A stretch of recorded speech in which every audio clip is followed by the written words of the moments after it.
Personne ne s'y attendait. Des mois après la finale de la CAN 2025, la CAF vient de prendre une décision totalement folle. Le Sénégal perd son titre et le Maroc devient officiellement champion. Oui, après le match. Une décision qui choque toute l'Afrique et relance un débat énorme sur la justice dans le football africain aujourd'hui. Le football africain est en feu. Ce qui vient de se passer autour de la finale de la CAN 2025 est tout simplement historique. Le jury d'appel de la CAF a pris une décision qui pourrait changer à jamais la perception de cette compétition. Le Sénégal, qui pensait avoir remporté le trophée sur le terrain, se voit retirer son titre. À la place, le Maroc est désigné vainqueur officiel. Mais comment en est-on arrivé là? Pourquoi une décision aussi lourde est prise plusieurs mois après la finale? Et surtout, est-ce que cette décision est juste ou complètement scandaleuse? Dans cette vidéo, on va revenir sur toute l'affaire. Les faits, les incidents, les règles et les conséquences énormes pour le football africain. Accrochez-vous, parce que cette histoire va clairement diviser.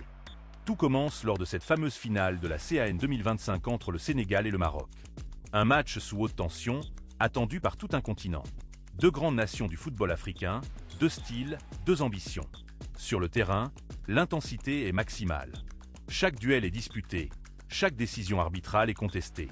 Mais plus le match avance, plus la tension devient incontrôlable. Des incidents commencent à éclater en fin de rencontre. Contestation, nervosité, pression énorme sur les arbitres. Et puis vient le moment clé point selon les éléments évoqués dans la décision de la CAF, des joueurs sénégalais auraient quitté la pelouse avant la fin officielle du match. Un geste extrêmement grave dans le règlement du football. Quitter le terrain, c'est refuser de continuer à jouer.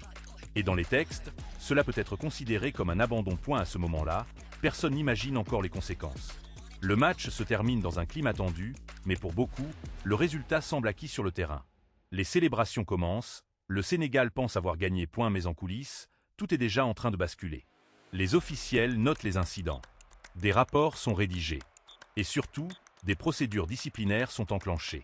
Ce qui ressemblait à une simple fin de match sous tension va en réalité devenir l'un des plus gros scandales du football africain moderne. Quelques mois passent. Le calme semble revenu. Mais en réalité, l'affaire continue de progresser en interne. La CAF ouvre une enquête, analyse les rapports, examine les images et étudie les règlements. Et puis, le verdict tombe. Le jury d'appel de la CAF décide d'annuler la victoire du Sénégal. Une décision extrêmement rare à ce niveau. Mais surtout, la sanction ne s'arrête pas là. Le Maroc est officiellement déclaré vainqueur de la CAN 2025. Oui, sans rejouer le match. Sans nouvelle finale. Le trophée change de main sur décision administrative. Pourquoi? Parce que selon le règlement, quitter le terrain avant la fin du match constitue une infraction majeure. Cela peut être assimilé à un forfait.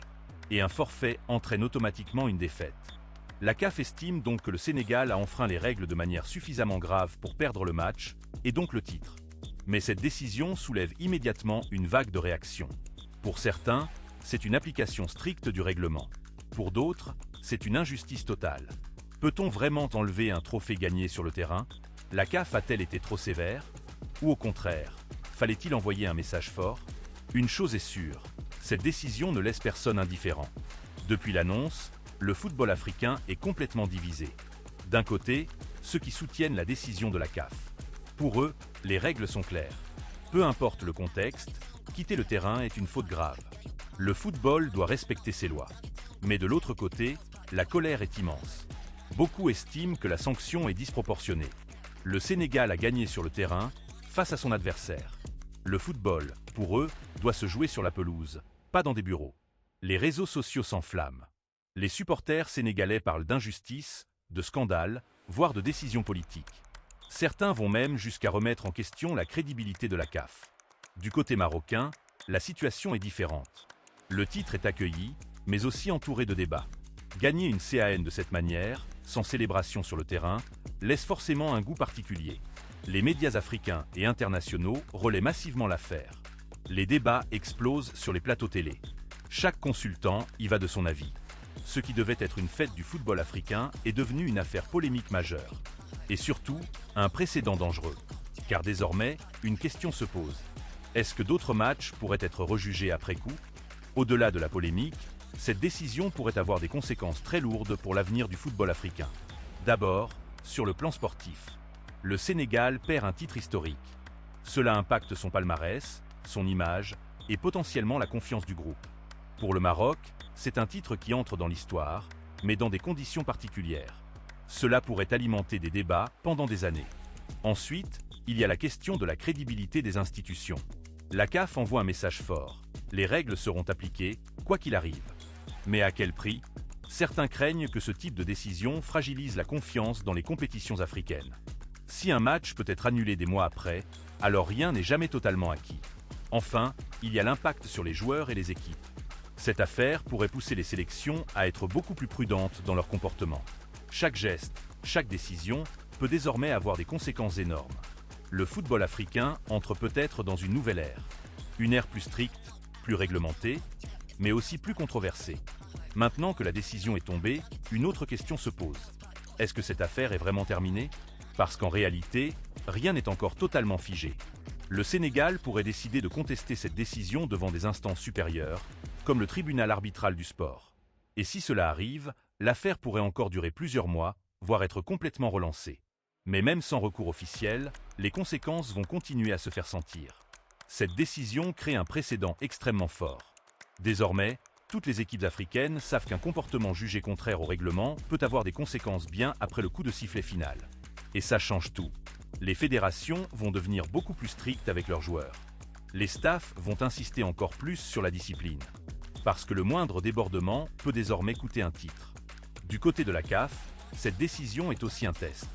Si elle tient bon face aux critiques, cela renforcera son autorité.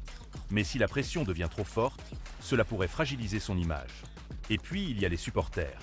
Parce que ce sont eux, au final, qui font vivre le football. Et aujourd'hui, beaucoup se sentent frustrés, incompris, voire trahis. Ce genre de décision peut laisser des cicatrices profondes.